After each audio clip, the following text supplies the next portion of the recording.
What's up? What's up? What's up? What's up? Welcome back. Speaking the game. How you doing today? Man, I feel like I haven't seen you forever. I know it feels like it has been a while. It has been a while. Um, the speaking the game. Appreciate you guys for checking in with us today. I'm your host, all right, with the lovely co-host, Coach E. Blessed and highly favored. Trying Perfect. something new. Trying something new. I feel you. I feel you. It's always good to be blessed and highly favored. Like, I think it's super important. It's Memorial Day weekend. Really didn't want to bring that up, but we still, you got to respect those that, fought for our freedoms. And From the beginning to the end. yeah, so we appreciate those people. This is our first weekend without The Last Dance. Weird. How is that for you? How was your Weird. Sunday night? I definitely went to ESPN. Like, where's the rest? Where's the 30 for 30 at? But It was weird, but it allowed me to look back at that Coach Jackson book a little bit more, looking at some of those stories. Yeah. And it made me realize he got the biggest ego ever. You got to. He had the biggest ego ever, man, for a hippie. You can't manage egos if you don't got one. Biggest hippie, man. He was just there having a good time, experiencing all the feels. There's nothing wrong with that. There's nothing wrong with that at all. So we got some not great news, but we have some big news coming out of the world of recreational sports in Florida, as all that's been basically cleared to go, and basically starts the new issues. A lot of new issues, a lot. And one of those issues we'll talk about later, but travel basketball, that's on the verge of being back. So you're looking at maybe a month and a half before that gets going. Over here. Already know, a lot of teams already had their tryouts prior to this happening, because you normally get ready for, and this part is normally that last leg of AAU at this time of year anyway. So or travel ball, and if you're not on one of those teams, yeah, it is crazy. It is crazy, and it's gonna be interesting because you're gonna be able to see who was doing what. I know a lot of my college coaches, a lot of my former college coach buddies, they've been tweeting about, how the NCAA needs to restructure the open and closed dead period for recruiting. What that means is open meaning, can college coaches contact a prospective student athlete? Dead period means there's no communication. With there being no games, with there being no seeing college coaches sitting on the sideline, college coaches wants there to be an extended open period, because the entire month of June should be a dead period when in talking, but with there being no games whatsoever, what does it matter? So this is going to be a very, very unique situation here. To an extent, and the only reason why I say that is going into, you're looking at the class of 2021 now at this point, right? A lot of the class has already been recruited and are still heavily within the recruiting aspect of the game. A lot of people haven't committed yet. So which is something very newer with recruiting, because most times coaches are recruiting 2 to 3 years down the line. Normally the immediate senior class coming up, they already have an interest, they already know maybe the top 3, top 5 schools, or they have already committed. So the fact that a lot of these top prospects in boys basketball are not committed, that's a lot of high level stress for those college coaches. I mean, this is normally where they do that groundwork on the upcoming sophomore class, the upcoming junior class. And they already have their number 1, 2, and 3 for the seniors, but with all those seniors being open. So, for me, I sit back and I think, I got kids now that I coach maybe in 6th or 7th grade. They're now hitting that senior year. So those overlooked players, for example, let's look at Pat Connaughton, right? Pat Connaughton, going into his senior year, only had D1 scholarships for baseball. Okay. He killed all AAU.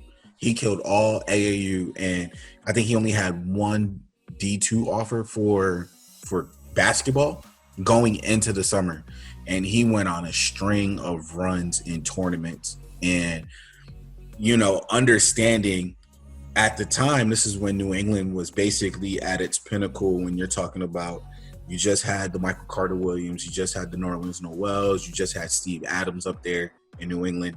So when you look at what New England had for prep ball, this guy comes from nowhere and able to parlay not just his baseball scholarship, but be able to get a basketball scholarship at a Division I school like Notre Dame. So if the summer ball wasn't available for him, is he at Notre Dame?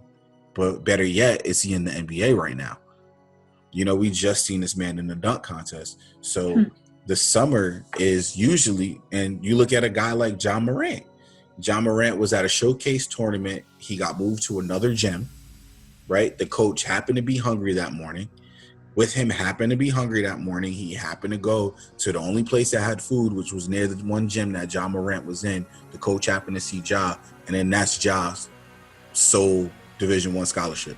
That right there, as a former Division II recruiting coordinator, there's so many kids I would snatch up that should have been D1, or you see so many kids who had D1 written all over their face, but I look at them like, they barely played D2, and then when you see a couple season 2 down the line, they end up transferring. Yep. I mean, this is a time where a lot of those kids who aren't well known or up on the scouting boards or scouting report boards, this is a time for them to really get some exposure. I think this is get their name on the radar. Yeah, I think this is going to be a very huge challenge for coaches. Okay, because you're not going to be able to go to one site and see 48 to 70 different courts and see all these kids. You're actually going to have to do some research. You're actually going to have to contact the high school coach. You're actually going to have to talk to the AAU coaches. Believe it or not, guys, college coaches do not like talking to AAU coaches whatsoever. They do not like doing it. Because it's a sell. A lot of these head coaches you're going to see within this next year, after the season, you're going to see a lot of recruiting coordinators getting fired.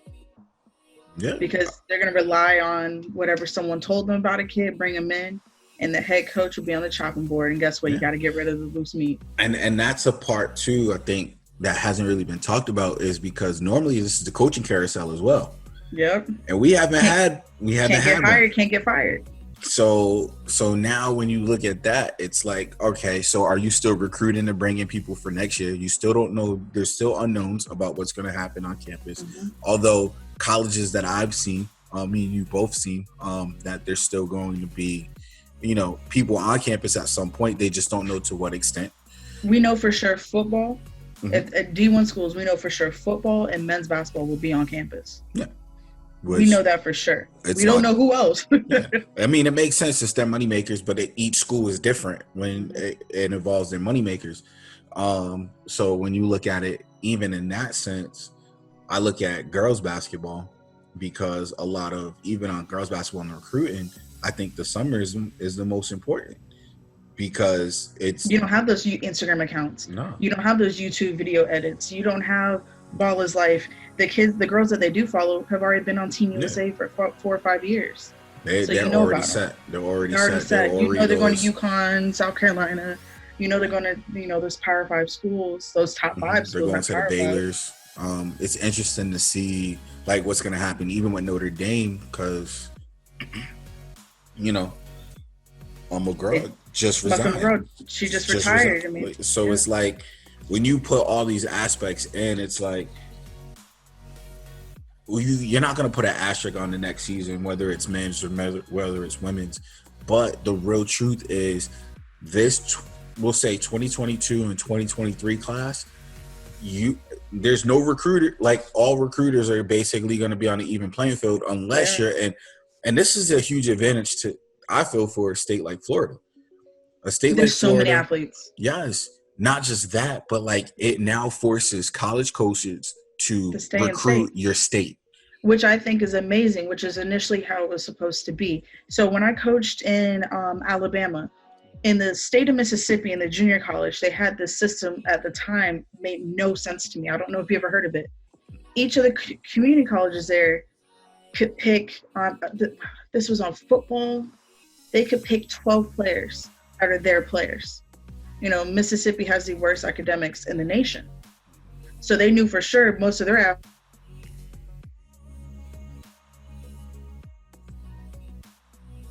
student athletes that only they can get a hold, no other school could touch. Mm-hmm. So that made a lot of those Mississippi kids stay in state because not even an out of state school can recruit them, and if it was a junior college. So that's. But at the same time, Mississippi Junior College, I mean, you look at Last Chance U, the first school was in Mississippi and they had the same rule for basketball where I think the coaches could choose 4 to 5 players. Mm-hmm. The state of Florida. I think it is going to be huge for, you know, to see what Georgia's going to do. It's going to be important to see what Texas and California is going to do. On top of that, you know, I mean, they're going to this. A lot of these states too, with you saying that, like a lot of these states have tons of colleges. Like Florida's deep, and we talk Florida because, you know, you're from Florida.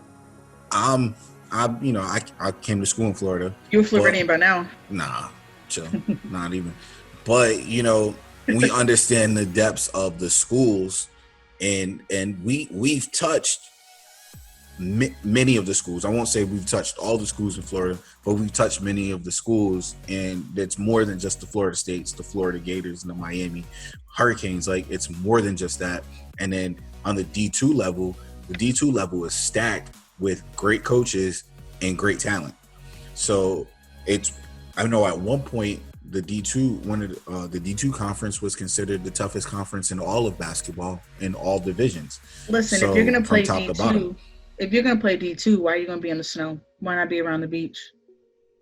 It makes no sense. It's an easy sell, but I know somebody who came down and he didn't get much playing time, and then he left and he went back up north. And so, I mean, a lot of times you got to find the right coach. It's all about finding the right system at this point. I think it's tough because a lot of people, especially a lot of kids, like, one thing I always said to my kids going into high school is write down your top 15, 20 schools. Matter of fact, write down your top 50 schools and why you want to go to them outside of athletics. Like, before a school even recruits you, write down your top 50. Why do I want you to write down your top 50, do your research. Don't just do some D1 schools, do all types of schools, find out what you like. And then those need to be the reasons academically or developmentally wise outside of sports on why you want to go there. I would tell kids something similar when I was recruiting them to my universities. Mm-hmm. Would you choose this university if basketball wasn't in the picture? Like, do we have your major? Does the campus have the feel that you want? How successful is this major for what you want to do? Mm-hmm. If basketball was an option, I would tell them, especially women's basketball players, you were one move away from being not able to play this sport no more. Yeah. So when your scholarship, and if your scholarship's ever taken away, will you stay at this university? If the answer is yes, you need to go there. Mm-hmm. If the answer is no, it's time to find a new one. Because, and this is where it plays a part, and I don't think these kids understand, is like, and we're going to talk about this anyway, so we might as well just transition to that, is the transferring. So you have kids that go to a school because they're promised playing time, or they're promised this, or they're promised that, and then when they get to the school, it's like, whoa, buddy, yeah, we just said that. So y'all lied right to my face. Get you locked in. So now it's like, yo, but you think it's sweet? No, you're just gonna have to play a senior or a junior or upperclassman for your position. Like, outplay them, and then, you know, the spot is yours. But it's not really. But you got to think, like, you trying to build a team, but have a spirit of competition. Because listen, if you want playing time, I know we both point guards. I don't care. Like, we all watch Love and Basketball, right? Worst movie ever if you think about it. It is. But I liked how you saw Monica have to battle. Yeah, she had to go in the trenches. She had to do things that everything came easy for her up until that point. And it honestly wasn't her time to go until the starting point guard got injured. Yeah. Which most of the time is exactly what happens in college sports. Yes. But let's get back to it. A lot of college coaches lie to kids and prospective student athletes. They do. Of course. I never liked to do it because, one, I feel like that happened to me on multiple occasions. And I know that happened to my brother on multiple occasions as well. And to kids every single day. Yeah, College it coaches lie happens because every it is year. a cutthroat industry, and there's a lot of money at stake. I mean, to coach basketball or to be part of basketball is awesome because it's at the end of the day, it's basketball, right? Yeah. So now let's say, Ralph, you're a student athlete, you're at a school, it wasn't what you thought, and you're like, yo, you call your AU coaches, you call mom, dad, whoever, and be like, it's time for me to go. You go to the coach's office and you actually sit down with him or her and tell her, hey, this isn't what I thought. I think it'd be best for me to leave. Mm-hmm. The coach tells you, you can't go nowhere. Well, why not? The coach has to approve your transfer. And if they don't approve it, they can hold you at that university for the rest of the semester and or the rest of the year, depending on what that contract said. Mm-hmm. Now, when you do transfer, guess what you have to do? Sit out an entire another year Yep. playing season. Yep. On D1 because level. of rules. At D1 level, if you transfer At the down D1 level. division to D2, you do not have to sit out. If you transfer Well, down to D3, you don't have to sit out. A lot of kids bypass that by playing ball immediately at the NAI JUCO level. yep. Or yeah, because if you could transfer to JUCO midway through. You could play JUCO or you could play NAIA, and then you could transfer back up to D1 without having to miss. But then you run the risk of, I'm a JUCO player. I'm now at an NAI school. Who's going to look at me now? Unless you're like a few special people, i.e. Dennis Rodman, i.e. Jimmy Butler. There's not too many of those people who can go JUCO and bounce right back. Steve Francis and bounce right back up. I think there's more to meet the eye on that. I think it was a lot easier back in the 80s and 90s than it is now. Yeah. Because it's all about relationships. Mm-hmm. So at the end of the day, when you look at recruiting, and one thing that's not told is chances, like your scholarship isn't 4 years. Like it isn't. That lie, like your scholarship isn't 4 years at all. It's year by year basis. It's a yearly contract. So what that means is when you get there, you better get to work. Because if you don't get to work and they recruit your position the following year, guess what? You have an option. You have to either beat the person in front of you and beat the person in back of you, or they're going to politely tell you to pack your bags because they're not bringing you back the next year. And sometimes it's not that polite. No, sometimes it's not. And I want to look at Duke. I want to highlight Duke because this is something that I've noticed as Haven't a trend. Haven't they quickly changed? This is something that's been going on for a while. Okay, especially the more and more that they get these top level rated recruits. Because I look at a guy like Gary Trent Jr. Okay. He's a guy, when you look at him, he's skilled, but he should have been in college for at least more than 1 year. He should not have been a one and done. And I feel like he wanted to stay back at Duke. But guess what? They already recruited your replacement. They recruited your replacement, and you have to look at it. You have to look at it similar to what Coach K does. Yeah. They tell you need to leave because the next kid coming in is a lot better. Either he's a lot better, or listen, we don't. In order to keep all these people happy, we can't keep you. Or listen, your name's already in the draft. It's not gonna get any higher. It's not gonna, So I look at a guy like Trevon Duval. Okay. Trevon Duval. I keep messing up his name, but Duval, that was that dude. I know who you're talking about. There's only one Duval. Yeah, he was a top-rated point guard coming out of high school. Problem was, he was an athlete, but he couldn't shoot. Couldn't shoot at Duke. Well, guess what? Who's the next point guard coming in? Yeah, you ain't playing over him because that was Jones. That was Trey Jones. Nah, Trey Jones shooting it up. Not Trey Jones. Yeah, it was Trey. It was Trey. So he's like, nah, like you're not playing over Trey. Like you're not. Sorry.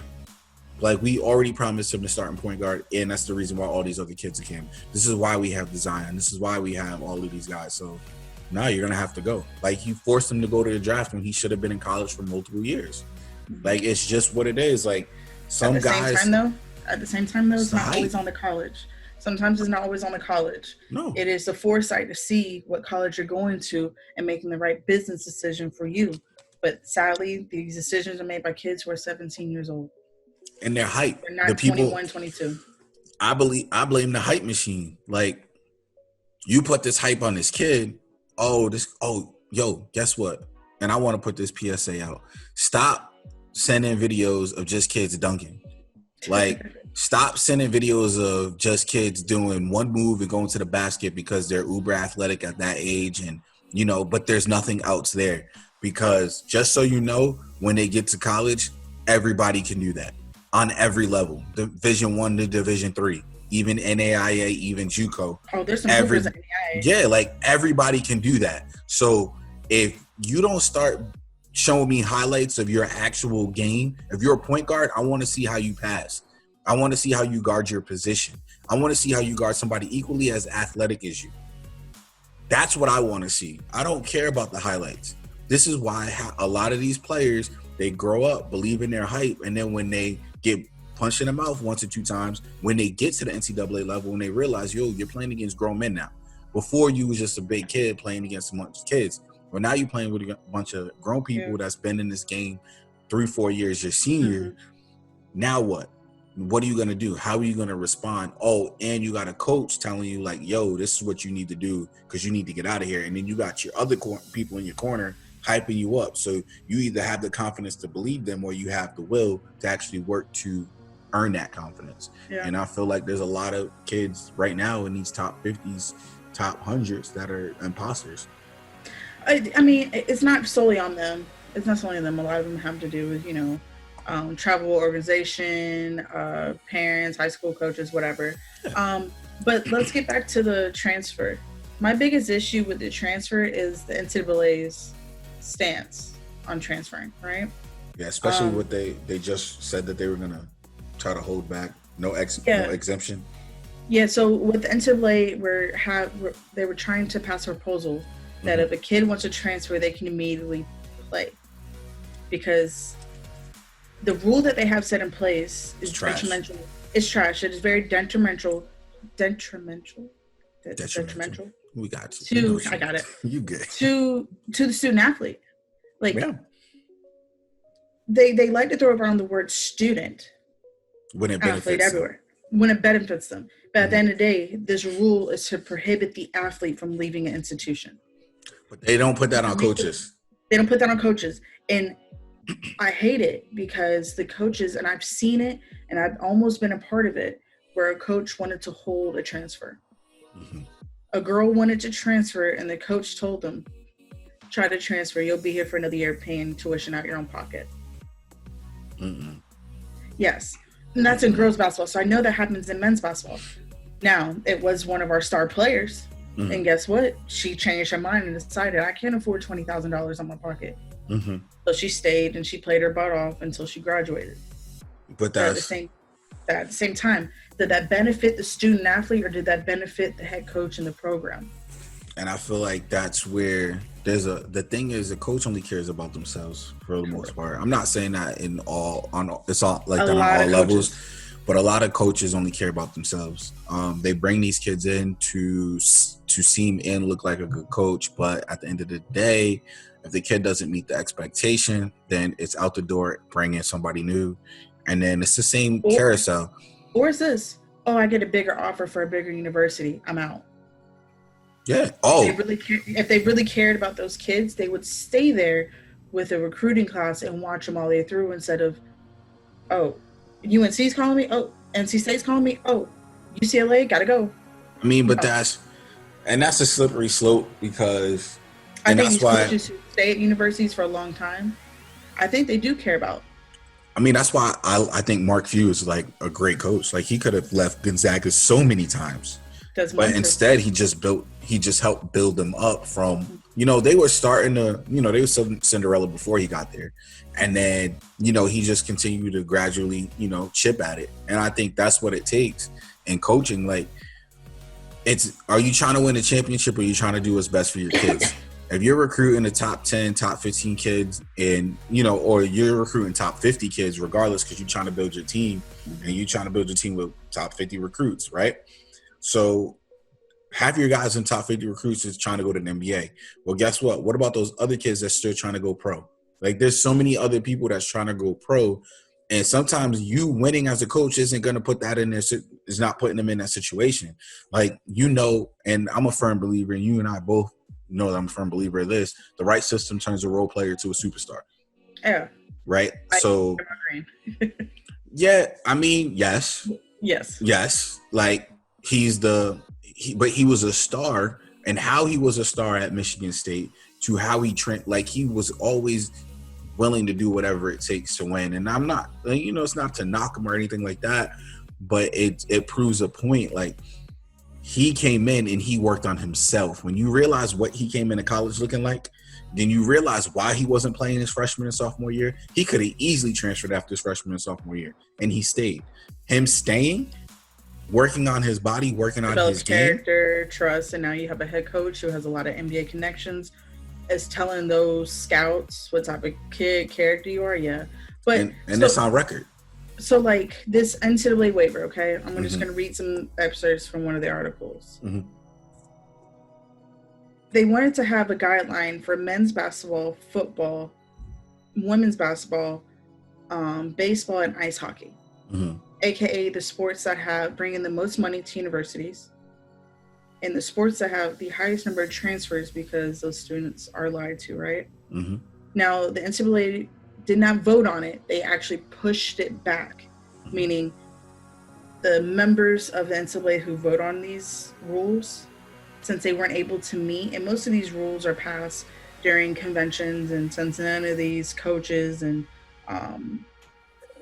they can't do the political side of these rules. They can't do the political side because everybody wasn't able to get together because of coronavirus. They pushed it back to January. Now, what happens in January? Football gets to meet up during their convention, and guess when their convention is? During the championship playoff time. During the championship game. That's when almost every head coach and every athletic director will meet in the city where the championship game is going down, and they'll be able to vote on this. Now, the NCAA did pass that football, men's basketball and football players can be back on campus to start voluntary workouts. So, and all right, so this is where, like I said, we mentioned this earlier. So now you still have coaches that probably were going to be let go, and they're still there. You have schools that haven't hired coaches yet, but they still have kids that are in limbo because these kids have been, doing classes from a distance, right? Distance learning. So if you have a new coach coming into a school or coming into a system, and we've both seen this firsthand, the coach cannot build any type of relationship with those current players or decide if they even want those kids to be there. It's hard. It is extremely hard. The only time I've seen it happen successfully, and I'm going to say successfully, is when Nikki Jesse came into St. Leo and our best player left. Our best player left with after week 2 of preseason. That was Jaquila. She left. She wasn't with it. Now, with that being said, a lot of players in this upcoming basketball season were really looking forward to this rule for the NCAA immediate play transfer to go into effect. And I think it will play a huge difference in their stock because these guys are like their potential draft picks at some point. So depending on where they're going. And I think that's to hinder these kids to enter their draft early. So now if you enter the draft, right, you don't sign an agent, you enter the draft, you realize, oh, I'm not going to get drafted, or I didn't get drafted, you can't go back to your institution. You are now considered a transfer because you're going to have to find a new school. You can still come back. It's your choice to transfer if you want. Your scholarship is still good until the deadline. So let's take Mac, for example, right? Okay. Mac, and we talked Mac. We both are high on Mac, thought he should have stayed in the draft, but we get it, right? We get it because hype means everything. So especially with not having workouts. Yeah, I think and it's tough. Definitely hindered him because I think a lot of people would have saw him face to face, and understanding what he did at Georgetown didn't necessarily help his stock. So is that on him or is that on the coaching? And one thing I want to highlight when it comes to Georgetown is the transfers that have left over the last 2 to 3 years. I think it's like 6 to 7 guys have left. That's a lot. It's pretty high. Which is, it's difficult when you're a guy like Mac, and it's difficult even for a coach like Pat because you can't have sustainability. Like, you haven't had any type of sustainability since you've been with this program, and it's tough because you can't build a culture if the people that you're trying to build the culture on keep leaving. So when you look at a player like Mac puts his name in the draft, takes his name out, and then, I'm also going to transfer. So that means now you're waiting 2 years before you get into the league. Mm-hmm. Nah, buddy, something's got to be up. Something's got to be up, because that doesn't make any type of sense. Like, he needs, like, this is, like I said, this is a dude that me and you both are high on. I think 2 years hurts his draft stock more than anything. Like, he's better off just staying in the draft right now, because in 2 years he's going to be on somebody's roster regardless, versus I'm going to be the forgotten one, because now you got guards coming out in the next 2 to 3 years. And they're always going to take youth over experience at this point because of potential, until the draft expands. Yes, sir. And I feel like at some point the draft will expand. So here's something that I would like to propose, not just to I would like to propose to the NBA. Okay. If a player is a prospect but won't get drafted, let them sign to the G League instead of transferring in the NCAA. Okay. Put them in that G League farm system that you got those high school players in, where they got NBA training. Not only they got NBA training, they get to now play with those people on that level, and now you can actually see what they can do, because clearly they couldn't do it at the level that they were at. The NCAA is not helping them, right? So this is going to either fast track them. If you're a G League player and you're going to play in the G League for your whole life, guess what? You might as well just do it now, go make the money. And I'm not saying, offer them $500,000 or offer, the money part is not my concern. Whereas I feel like the NBA actually now has an opportunity where they can create a farm league, because you literally, if you look at these transfer numbers every single year, there's over 950 right now. I want to say my first year coaching for girls, for women's, the transfer list was at like 250, if I'm not mistaken. And my coach and I, we were so happy. We were so happy because we're like, I think we can get at least one or two, because we were close to Atlanta. Mm-hmm. And then the next year, it went up to 300. The next year, it was at 450. Then at 550. And we were always way behind on the men, but we saw where it was going. Yeah. So now that the fact the men's are just right now up at 1,000, it's going to keep on increasing, because we're not even done with this year yet. Yeah. So the transfer, I'm going to say how the NCAA portal counts the transfers is for the year. When you not transfer. Academic year, from January to January. Yeah, so it's semester based on semester. So take Sharif for example. Sharif left in the beginning of the second semester, right, at UCLA. So because he left in the beginning of the second semester, that's his full freshman year. So instead of coming back to UCLA next year or this upcoming season in January, he's now has to wait a full season to come back and play for LSU, which is basically a whole year. Whereas you look at a guy like Javon Quigley, who was on Villanova, he left at the end of the year. Him leaving at the end of the year, he's coming back.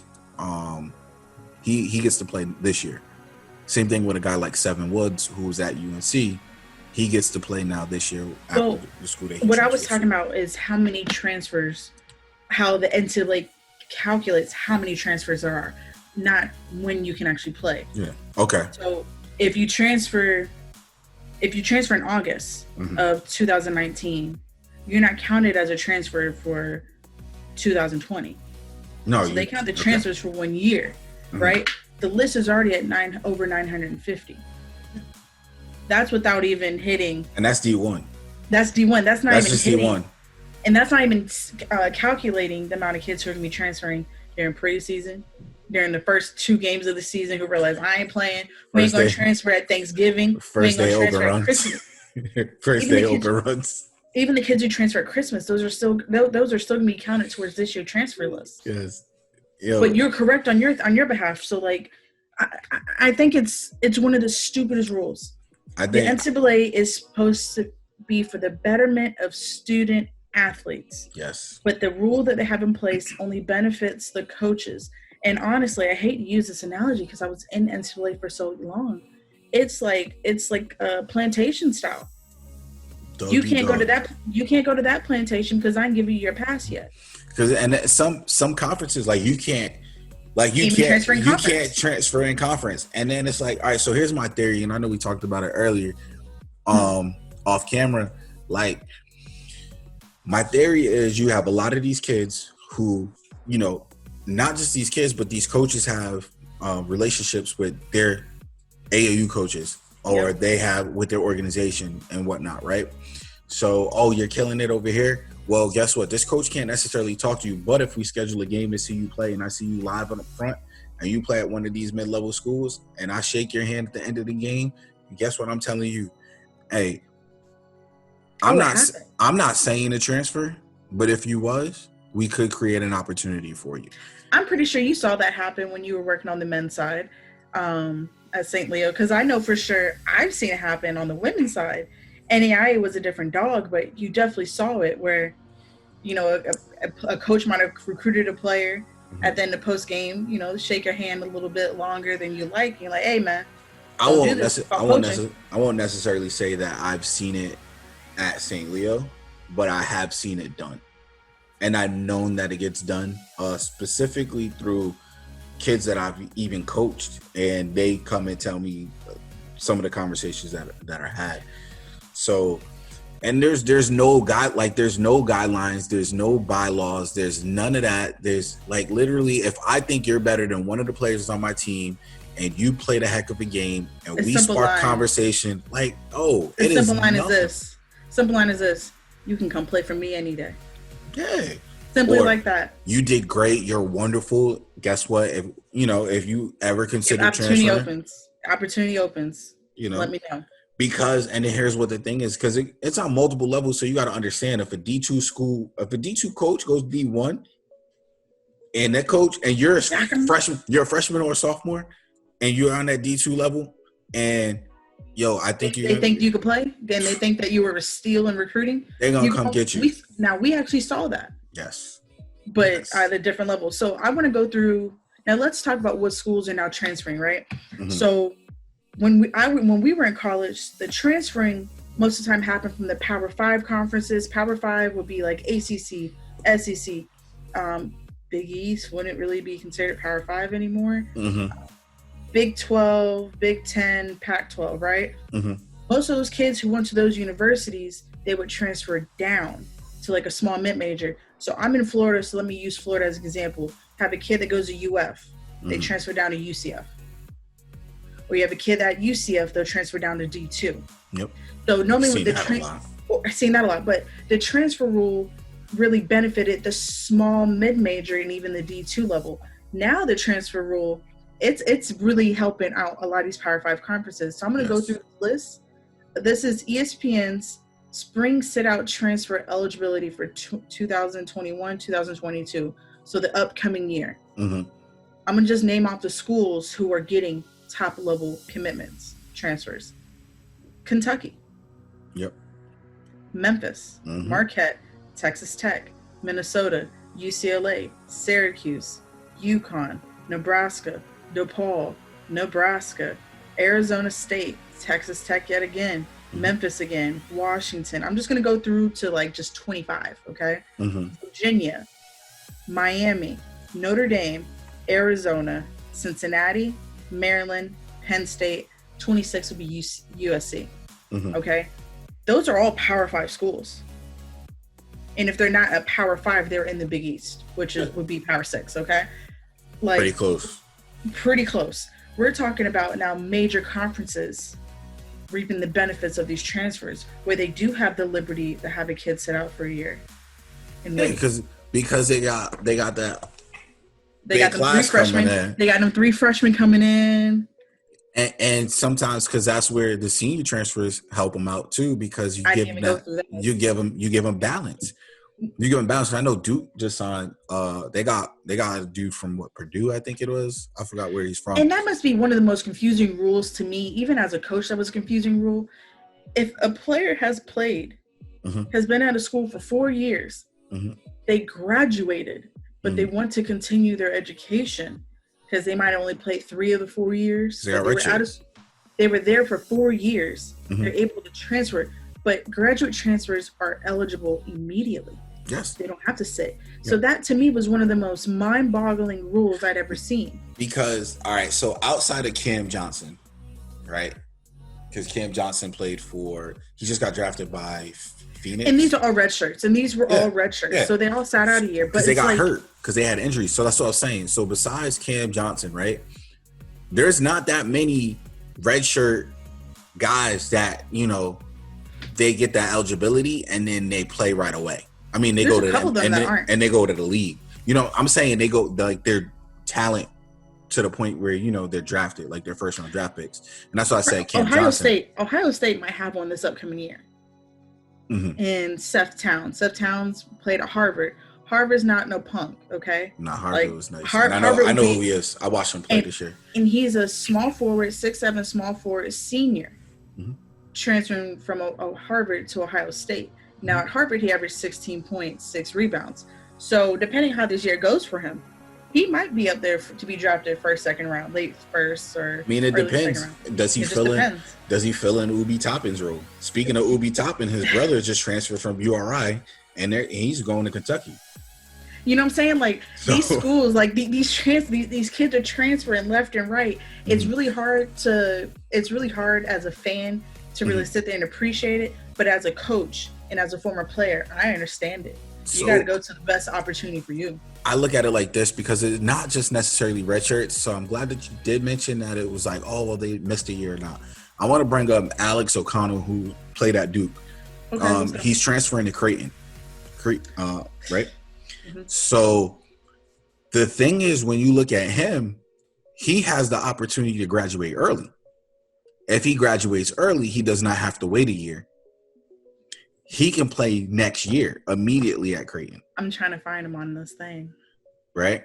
He's on there.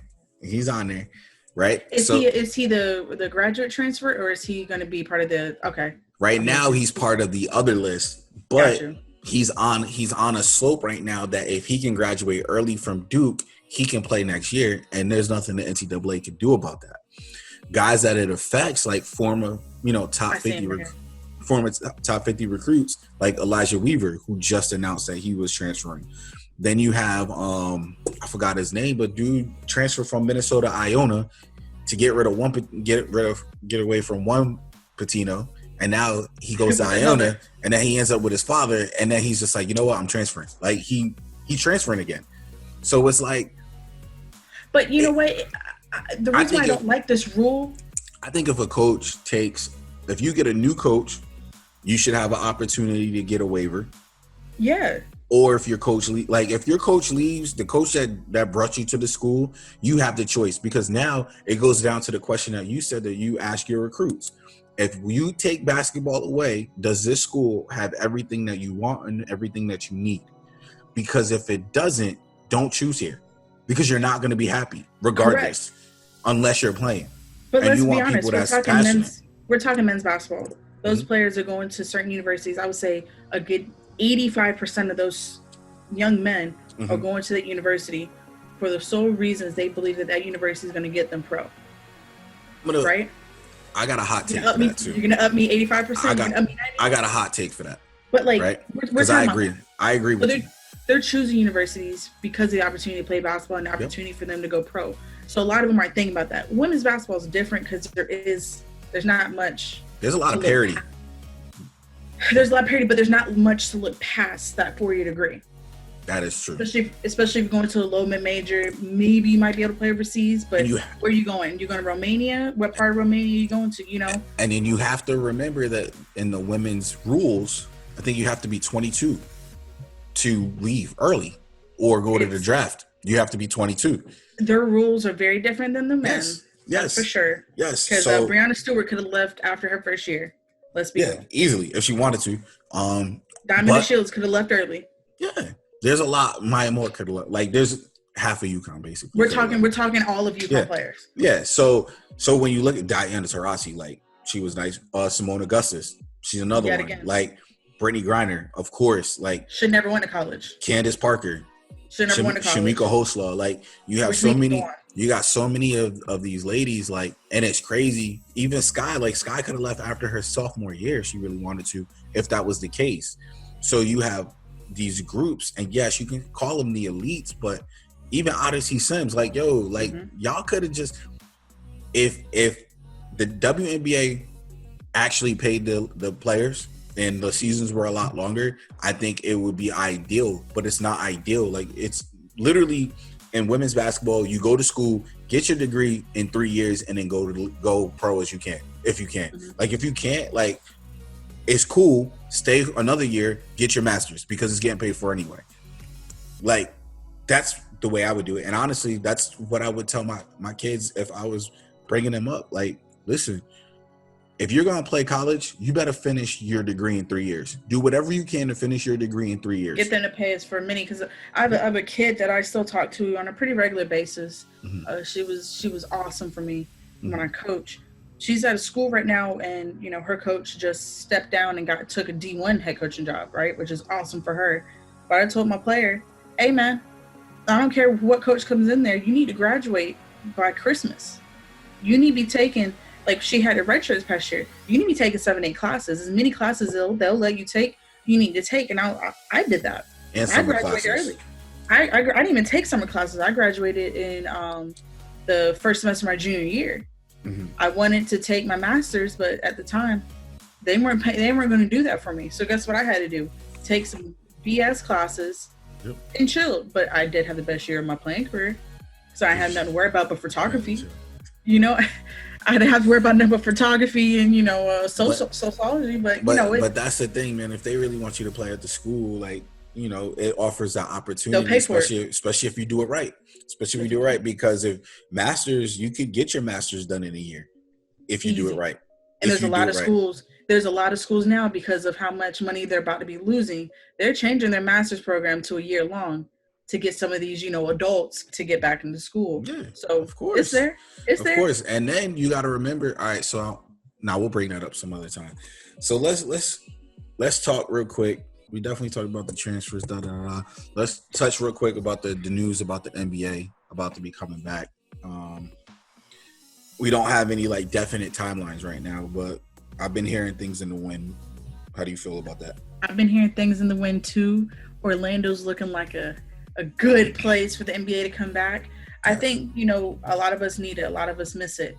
But if, we talked about this off camera, if let's just say Orlando is the spot for the NBA to return, it's really going to mess up a lot of things when it comes to travel ball. Oh yeah. And like we mentioned earlier, that it's open now, right now in Florida. So you could basically run a tournament, but under certain circumstances. So you need to have the facility, the spacing, the parking, access to be like, with what I'm trying to find, you need to have the means to make sure things can stay clean. You need to have the means to make sure things are going to follow CDC guidelines, so you're not hit with the suspend everything.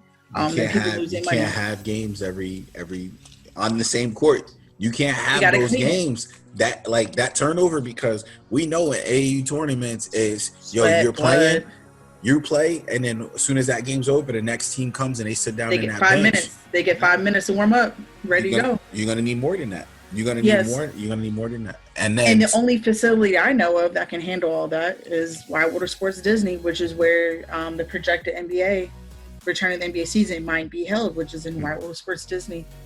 We talked about, there's the Big House, which, is nationally known. Opaka has a place out there too. That's where you get a lot of showcases going on right now. But you're just at this level. Miami really doesn't have anything. It's too congested down there, and there's a lot of stuff going on. The NCAA is going to have to release the rules where high school gyms can host AAU tournaments. They're going to have to, just because, like, now I live in Orlando right now, right? The high school I went to is right down the road from me. Within a 10-mile radius, I'll just name off some schools. You have Ocoee High School, Wekiva High School, you have Eastridge High School, you have Windermere High School, you have all these other private schools I'm not even going to name. You have Dr. Phillips, you have Olympia, and you have Oak Ridge, and then you have Jones and Evans. So within a 10-mile radius, I just named 9 schools. And each school has practice gyms. I didn't even name private schools. And you didn't even mention the main school out there. Which one? Winter Park? That ain't 10 miles away from me. Oh, that's about like 15. You know what I'm saying? But it's still... So when I put in 15, then you have Boone High School, you have Winter Park, you have like Nona High School. You got a lot of schools in a close radius. In a 20-mile radius, you have a lot of schools. Now, keep going. No. So as a former coach, you know, it's gonna suck for me. I love where I could go to a facility like up in I can go to a facility up in Louisville or in Knoxville or in Nashville where I can just sit down and there's 40 courts. And I can just hop from court to court to court to court. But guess what? In order for basketball to come back, in order for these kids' dreams and these parents' futures to change, they got to hop in a rental car and they got to start driving around. Because guess what? It's not about the coaches. It's not about these universities. It's not about these organizers. It's about these kids. Things going to have to change to the point where what becomes important are videographers. What becomes important are these coaches sending out proper scouts and getting more than just... They're going to have to increase their staff, basically, because you're going to have to send a staff member and basically videotape a whole game. Not just a kid, a whole game. And I'll tell you this. There are rules to how many people you can have out on the road recruiting. Because of hours. Because of hours, but the NCAA is going to have to allow that to change, right? They're going to have to, because you won't be able to cover ground. Or you got to be very, very targeted as to who and where you're going after. I.e., like we said earlier, if you're in the state of Florida, you have no excuse. Here's where it changes. No excuse. Here's where it changes a lot too, because we did mention earlier, like this is a great time for a lot of these schools to start looking in state for a lot of their players, their future players, especially the younger classes, the 22s, 23s, and 24s, who in Florida. This is no greater time than ever, because when you look at those three classes in Florida, they are above average for what's typical in Florida. So if anything, it might be a blessing in disguise when you're looking at what Florida has, because now it's like, oh, now I need to look past this, and now I can look this, and then, oh, this person is good. Oh, now these kids in the 2022, 23, and 24 class better have their grades. They better have their grades over these next couple of years, because if their grades aren't right, it doesn't even matter. At that point, it doesn't matter, because it's next man up, next man possible, next woman possible. Like it's the next one up. That's the rough part, is them grades, boy. You got to have those grades right. So now it's more important, because those grades are going to hold more weight than video. Now, what you said there, I would just want to make a PSA. So like if you're in high school, if you're in college and you need something to do, charge some of these families, charge some of these AAU organizations a flat rate per game for you to record their games and even do a slight editing. You don't have to do major editing where you're editing each player. Slight editing per quarter to quarter. Because guess what? Like Ralph said, that's going to be very important. Mm-hmm. I do want to mention this. My friend's mother... she used to be a guidance counselor in my high school. Okay. I think she just posted this for upcoming upcoming students. I think Charlotte I think it's North Carolina. The state of North Carolina is looking to remove, or maybe it's NCAA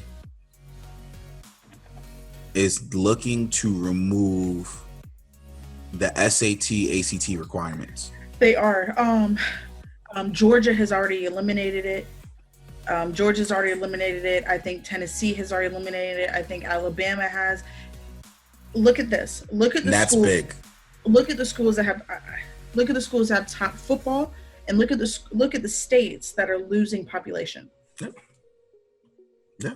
Just look at the schools, aka universities are starting to move closer to the red than they are in the black. Mm-hmm. They need as many students in college as possible. Why? Because you can get mass amount of money for 4 to even 6, 7, 8 years. Yep. Hey, we're not gonna go into that one. That's another can of worms. That's a different that's tinfoil hat time. I'm not trying to get into that. But it's something to think about, because look at players like Kevin Garnett. The only reason why he went to the league was because of his grades, right? Look at a player like Derrick Rose. No, but Derrick. But look at a player like Derrick But he Rose. played. I was gonna say Brandon Jennings because Brandon Jennings didn't pass his ACT or his SATs, so technically Derrick Rose didn't pass his either. he ended up going, but Derrick Rose was in a tournament in California, and his SATs were being taken to Detroit. That's rumors, and you know what? I'm not having any type of conversation about the rumors. That's why Coach Cal left, because he about to get in trouble again. He left because he got an opportunity at Kentucky. Nobody turning down Kentucky. But same thing with Emmanuel. Was it Emmanuel Mudiay? He was another one. Same thing. He's another player. Going overseas. Like so when you look at that, and it's something to think about. That AKA, we don't want to lose you to overseas. But they're gonna lose anyway. Like I said, like I'm gonna revisit this back before we close out. Like I extremely believe that the NBA needs to start looking at this transfer thing as an opportunity to create a farm system with, I agree with you. Not just the incoming freshmen, but now you also have those guys that are just done with school and they don't. If you're gonna wait a year, man, just wait a year and while you're being trained under NBA trainers, right? Under professional trainers, because now you're going to get the most honest feedback ever about your game. Listen, you're not going to be a pro. You might not even be a first round pick. You won't be a pro in this league. But yeah, in this league, but you're going to be a pro. You might be able to be pro over the water. And you don't know what could happen once you have a kid under solid training. Mm-hmm. Like, oh, we didn't recognize you before. Oh, you was a low major kid, or you was sitting on the bench, but you was a top 50 recruit, but you ended up sitting on the bench, right? So you end up transferring, but just jump into this G League pool.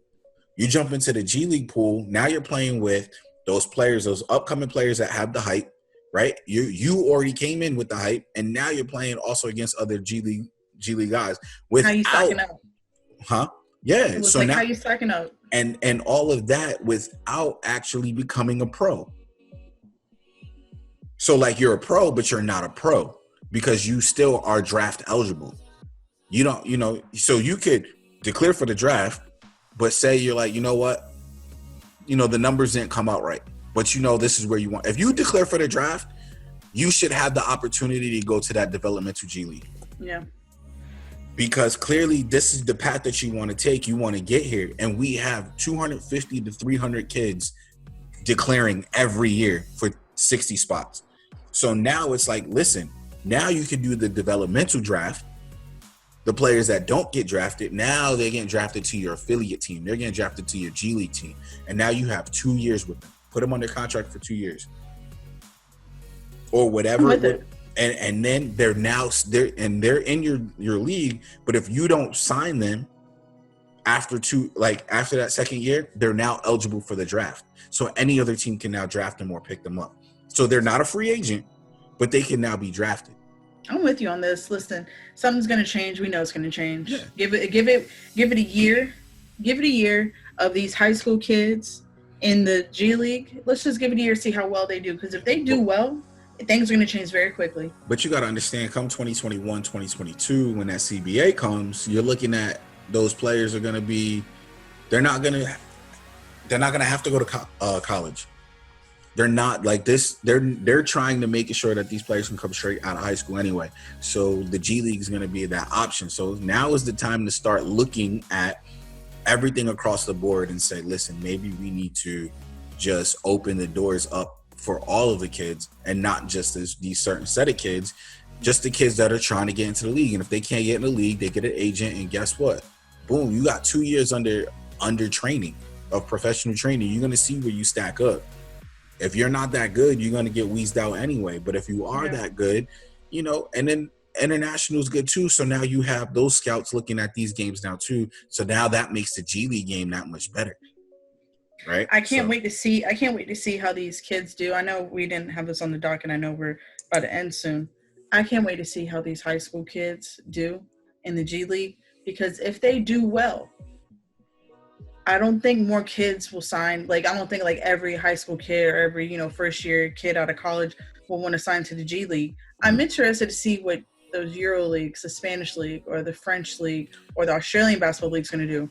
They're going to open up their doors to a lot more of American players. Soto choosing not to go international It and says a lot. choosing to go to the G League A is lot. huge. It's huge for me. But you know what I'm Um, saying? Like, I wonder how many of these American kids will be able to pull off the Brandon Jennings, will be able to pull off the Emmanuel Mudiay. Not gonna That have to at that point. Not gonna have to I because agree. they're going to the G League. But with that being said, Dame, I want to say that Dame just said that if the Blazers don't have an opportunity to actually make the playoffs, then he's not playing. Why? Like, why play? Which makes sense because I guess they were talking about a 16-team playoff format. So if they're talking about that, guys like Dame's like, nah, I'm good. Like, what's the point of even playing? At that point, he's right.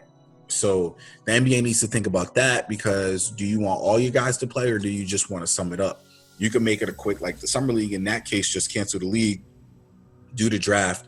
Let's get into the summer league the way we normally get in the summer league, and let's start this whole thing over come October because we're really close to October, September, October anyway. I don't think these players realize they're not about to have a summer at all. They will. They're They not. ain't about They're gonna have a fall. to. And at some point, that season, all right, so you're going to look at, they cut this season short. They're going to cut the other season short. And for the last 5 years, they've been trying to cut the NBA season short. It happened without them even wanting to do it. No, but now the timeline there's going to have to be an adjustment on the timeline.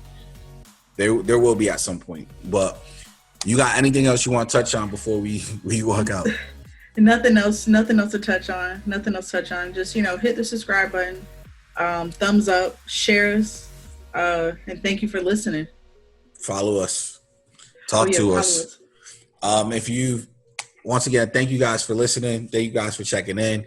Hit that subscribe button, hit that like button, leave a comment.